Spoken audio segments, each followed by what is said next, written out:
Hello guys, and welcome back to another episode of KSP Revival. Sorry if I sound a little weird, but I'm currently sick right now. I didn't upload a video last week, so unfortunately for this time, the show had to go on, so it's gonna be a little bit of weird voiceover, but thankfully the content's still just as good. This is a lousy gas giant system in the Yunxiao star system from Cosmic Serenity 3.0. The gas giant has 3 moons, which I'll all be visiting today, and more later to come. This first moon I'm going to be visiting is Daode, or Daode. I hope I'm not mispronouncing that. I mispronounce a whole lot of names in this star system. It's the outermost moon. It's a cryogenically frozen one. It's all ice. Well, at least it appears to be mostly made of ice. There's probably some rock in it.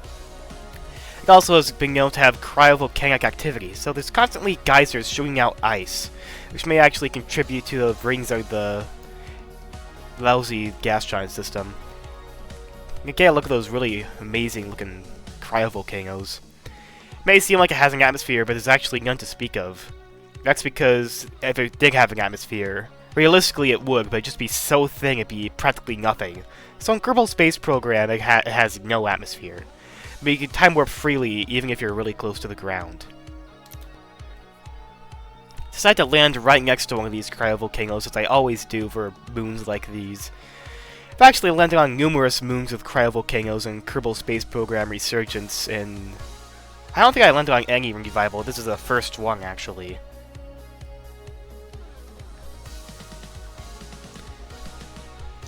In case you didn't know, KSP Resurgence is the prequel to KSP Revival. This series is just a continuation of the Resurgence save file. Another thing I should mention about the future of KSP Revival is that after this, I'll have only one star system left in Cosmic Serenity 3.0 to explore, that being the Atlas system. After that, it'll be just like after Project Nebulon again. I'll have absolutely no more new bodies to visit, because I just explored them all. So, either I'm gonna pause the series and focus on my other series, KSP Wayfinders, or I'm gonna add a new planet pack to this. Now, I don't really want to add a new planet pack to this because it already has enough planets and stuff, and Celestial Harmony and Cosmic Serenity will be updated in the future. I'm not so sure about Celestial Harmony though, but Cosmic Serenity is definitely being updated sometime soon.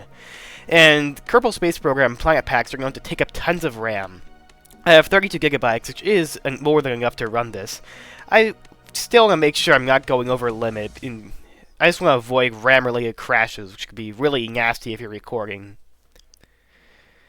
So, I'm only going to add one planet pack, if any, to Revival, and I'm tied between two ones that are actually a bit more niche. Those being Eternal and Starpunk Cluster.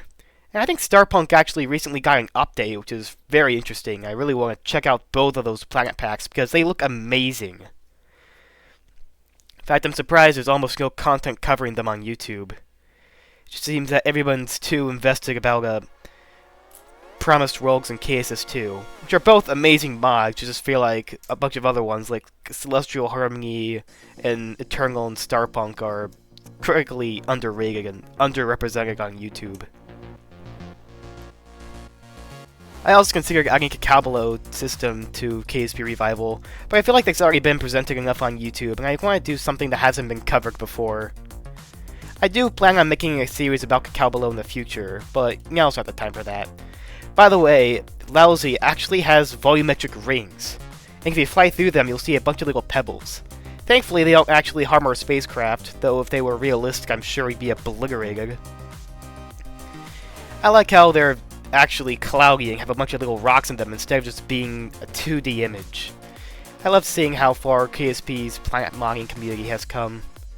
Anyway, back to the mission at hand. We still have 2 moons to visit. The next one we're going to be visiting is Lingbao, which is a very interesting rocky moon with frozen oceans. Not unlike Creek, which is another moon I visited back in the Magnifica gas giant system in KSP Resurgence. In fact, I looked at the textures, and they are almost exactly the same. They're just... the terrain's slightly different. I mean, they're almost the same color, except in the Yunxiao system, it does look different because the lighting is a different color. But I like seeing more Creek-like planets with moons. I keep saying planets, I mean moons. I love seeing more Creek-like moons with frozen oceans. If Yunxiao ever decide to go red giant and vaporize everything, I believe this would be the most habitable planet. It also does have a decent amount of gravity, that being half of what you'd see back at Kerbin. Or for this series, Sanctar, because Kerbin was lost eons ago.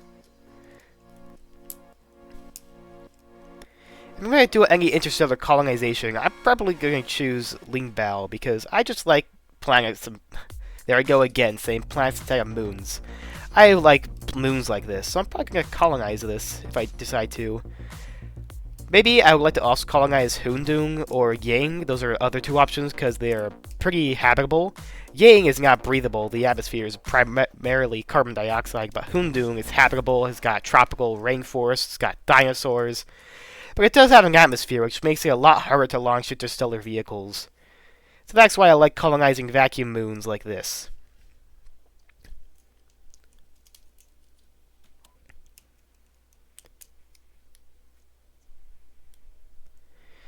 The gravity, which is higher than normal for vacuum worlds, is apparent when I actually try using the EVA jetpacks, because the TWR isn't that good in high gravity environments such as this. I mean, you can still jump pretty high, but don't expect to reach orbit or actually stay hovering for a good while.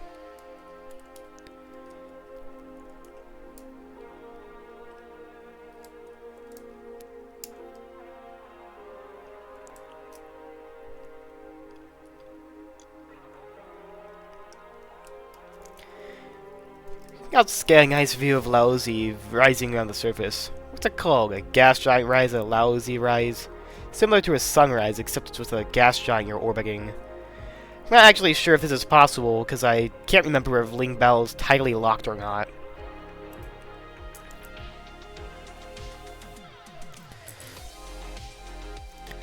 I do want to check out the non-icy areas, because I feel like those would be a better place for colonization. The icy parts may be a lot flatter and therefore better to actually build stuff with Kerbal constructs. These areas are also pretty flat, and also they're not going to melt. So I believe it's a much better place. If I decide to use Kerbal colonies, the highlands over here do have more resources than the lowlands or frozen oceans. Also, I kind of want to move away from Kerbal colonies, because at this point, I just really don't want to have to grind resources over and over again. I just want to use normal Kerbal constructs just so I can launch vessels as they are, and not have to worry about collecting resources. Because at this point in the game, most of the resources I would want can just be scooped from an exosphere of a gas giant. A few exceptions, such as, say, methane, which is a little bit rarer, and stuff like enriched uranium, which must be drilled from very deep in a planet's surface. And again, fission pellets on a, say, antimatter-powered ISV are pretty efficient and don't actually end up getting used that much when used with the antimatter factory. Another thing I would like to mention about future ISVs is that I've been trying to diagnose issues with the Nebulon and how laggy it is. It turns out Blue Shift actually isn't that laggy. When I threw some part mods into it and a different install, it actually wasn't laggy at all. So it might be another mod conflict that I have for some reason. You may have to figure it out though. On the topic of future ISVs, I'm not going to use warp drives for the next one. I'm actually going to use a different part that's within Blue Shift. It's not in there by default. You actually have to dig into the experimental parts file and convert one of the text documents into a config file. Basically, it's an inertial dampener of some sort that uses graviolium to massively boost the thrust and ISP of your engine. It does use a whole lot of graviolium, so I did significantly buff it so it uses a lot less. Just so I don't actually accidentally deplete it all in time warp, and so I can actually perform the really long burns needed for interstellar travel. I'll still have to worry about graviolium though, because if I'm doing really long burns, I might actually end up running out. In the spaceplane hangar with my ISV, assuming I have unlimited graviolium, I can actually have 6 billion meters per second at delta V. That's like 21 times the speed of light, if I'm correct. It's pretty crazy, actually. Also, the TWR is like around 50-ish, but thankfully I can use thrust limiters so the Kerbals don't get obliterated and turn to paste. Anyway, back to the actual mission. This is Yuanshi, the final moon of the Laozi system. It's a much smaller moon, being a rather odd-shaped asteroid with very unique colors.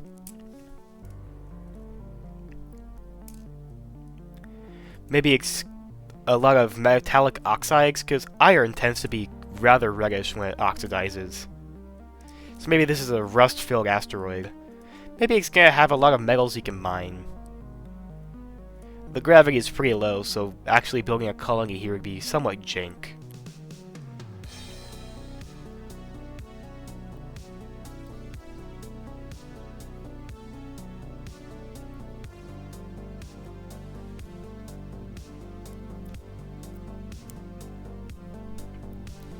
Of course, collecting science is one of the most important things you can do on these missions.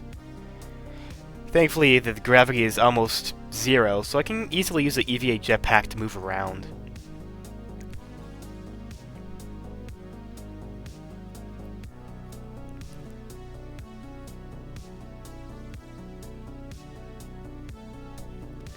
One thing I really find annoying in Kerbal Space Program is if you try walking on a low gravity world. It's like super slow because the Kerbals just keep floating around. And the worst part is that you can't even use an EVA jetpack while the Kerbal's walking. So if you accidentally walk, you have to wait 5 hours just to be able to use your EVA jetpack again. It's super annoying.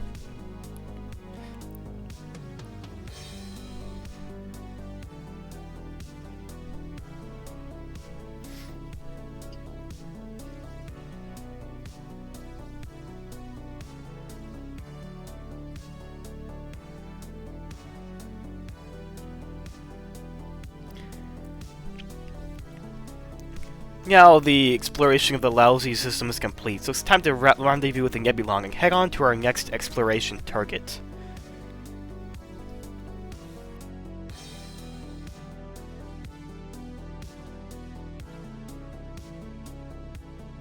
I may have used a whole lot of hydrogen on this entire grand tour of the lousy system. But thankfully these engines are super efficient, so getting a rendezvous back with the Nebulon is very easy. Another thing about this lander is that the TWR is very high, so it's very suited for high-gravity environments, such as Neath from the Anubis system, which is why I originally designed this lander. Unfortunately, I ran out of hydrazine, so I had to use the monopropellant and hydrogen thrusters on the Nebulon to actually align the docking ports properly.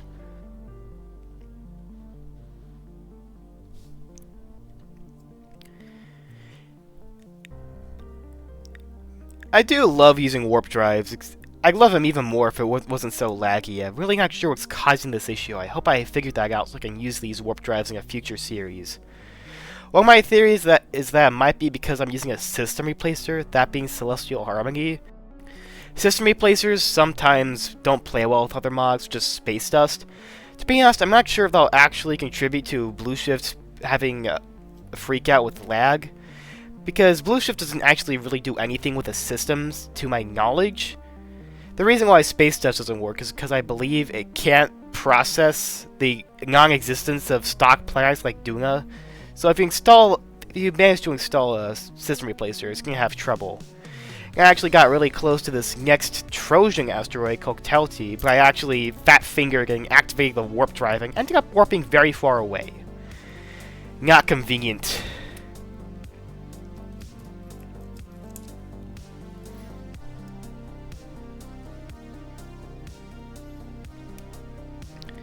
It's a real pain turning the Nebulon around just because of how slow it is and how laggy it is. This footage is split up by 500 times, so that's basically 20 times real time with 4 times physics warp. And look at that, I fat-fingered the warp drive yet again. Thankfully I had a quick save so I could easily load right before I made the terrible mistake of fat-fingering the warp drive. So really I fat-fingered it as I was trying to use the Z-Pinch fusion rocket, but I actually had the warp drive still on. I'm not going to bother getting into an equatorial orbit because this is an asteroid. Gravity and orbital mechanics don't really matter here.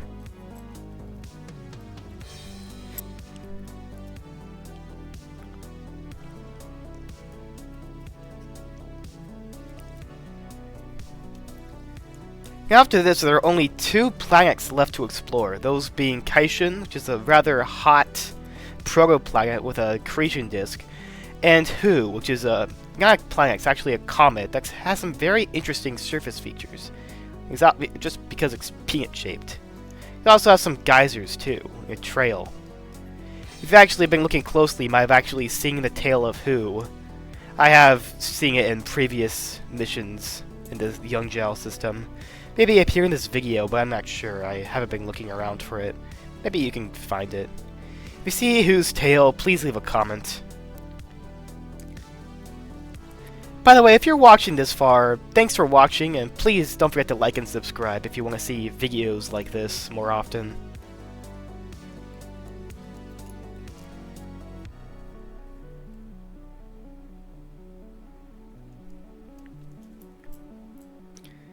The use of hydrogen is very important for low-gravity environments because you need to make a bunch of fine adjustments to your trajectory with monopropellant.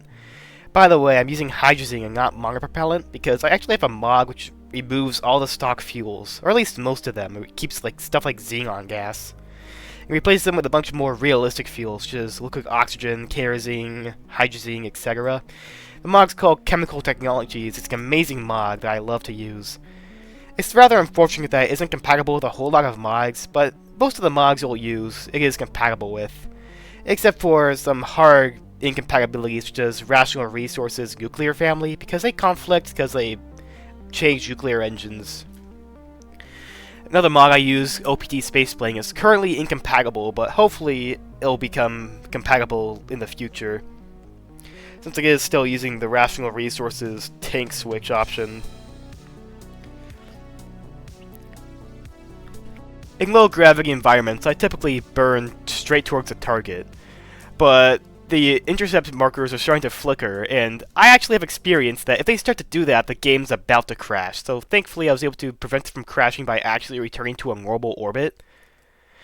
I'm not sure if Cosmic Serenity is a bit better with avoiding weird low-gravity moon jank physics like that, because there are a couple bodies in Celestial Harmony which kind of have issues because of how small they are.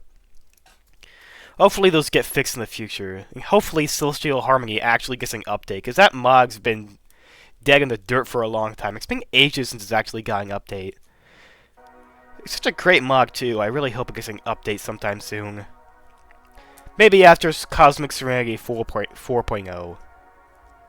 I'm hoping that'll be like the last one before Celestial Harmony gets an update. It's just that not enough people play system replacers like Celestial Harmony. That's why it's kind of been pushed aside in favor of Cosmic Serenity.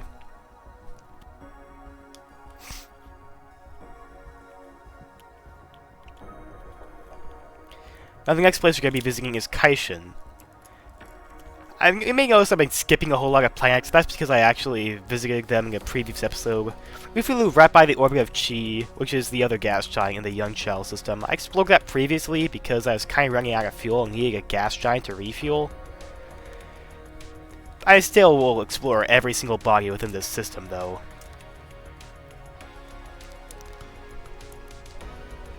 Now, it turns out the accretion disk of a star is a perfect place to farm screenshots. If you want to see some cool screenshots I've taken in my videos while I'm recording them, please join my Discord server.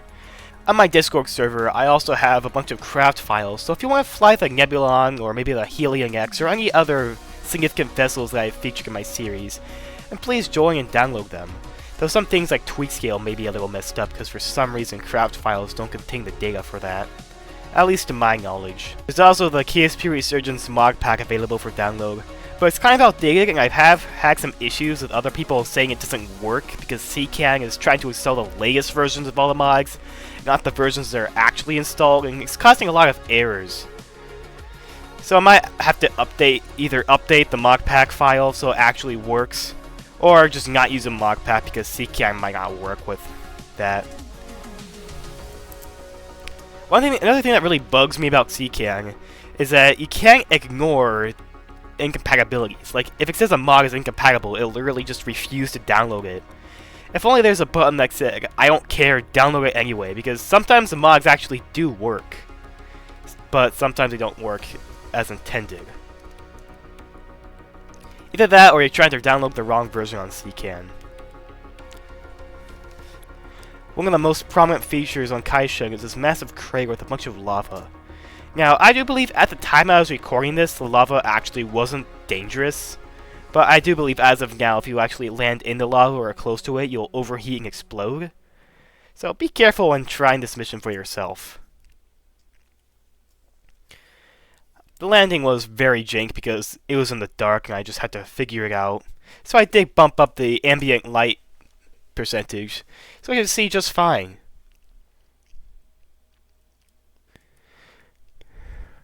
I do actually want to warp to actual daytime, just so I don't have to use the weird lagging. But unfortunately, Time Warp decided to make the planet eat me. Thankfully, I had a quick save, but I did have to perform the landing one more time. So I just cut all that fluff out and just skipped to the actual landing, as it should have been if it weren't for the game freaking out about ground collisions. It's kind of strange. I've almost never had that issue with my craft being eaten by the planetary surface. And that's coming from someone who's built surface bases pretty frequently in the past. Weird, I've only really had this issue once. I do hear that USI, the colony USI mod, actually has some things called ground tethers, which prevent that from happening. But to be honest, I actually haven't really wanted to play with USI that much, because I don't want to have to manage life support. I just feel like life support mods are just another headache. I might want to play with them in the future, but probably not for a while. I mean, I am very good at Kerbal Space Program, so maybe I need a little bit more skill. Besides, it's always good to keep learning how to do new things, just to keep your brain active. I was a little worried that the lava would vaporize me, even though I was 1,000 meters above the surface. Thankfully, nothing blew up, and we can actually continue our travels uninterrupted. Though I overburned and ended up on an escape trajectory of Caishen, so I had to quickly burn retrograde to fix my mistake. When I actually had to do the rendezvous, we had some rather weird issues. Considering I was on a very elliptical orbit, I did have to do a somewhat expensive... Well, it was relatively expensive. In actuality, it was pretty cheap. I had to do a mid-course correction to actually change my inclination. I also constructed this rather odd maneuver, which got me a very close intersect. But the orbits are very weird, and our relative velocity with the nebula is going to be pretty high. Relatively speaking, it's going to be high, but it's only like a couple hundred meters per second, if I recall correctly. So it's actually not that bad, considering the TWR on this craft is very high.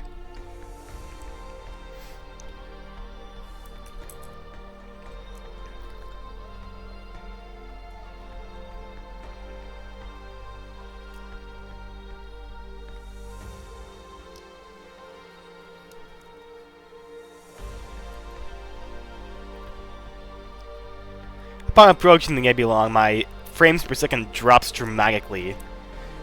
It's a weird issue that I'm definitely have to solve sooner than later.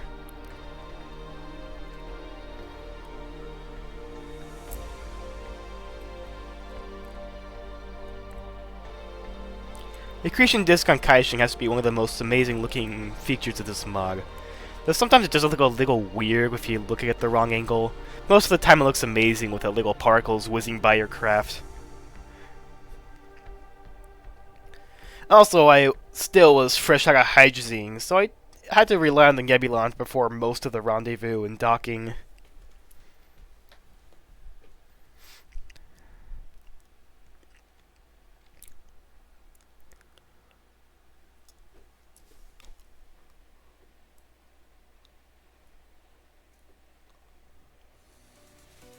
Up to this point, we've explored every body in the Yunxiao system, except for one. But that, unfortunately, we'll have to wait until the next episode. Hope you guys enjoyed watching this, and I'll see you all in the next one.